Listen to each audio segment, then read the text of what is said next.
অচিরেই রইস হত্যার বিচার চাই।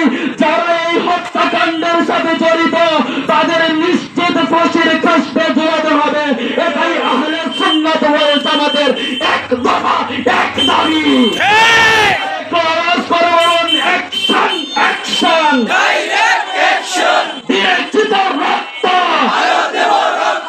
রক্তের বন্যায় বসে যাবে অন্যায় আমার সোনার বাংলায়। মুসলমান ঠাই নাই। আসসালামু আলাইকুম ওয়া রাহমাতুল্লাহ।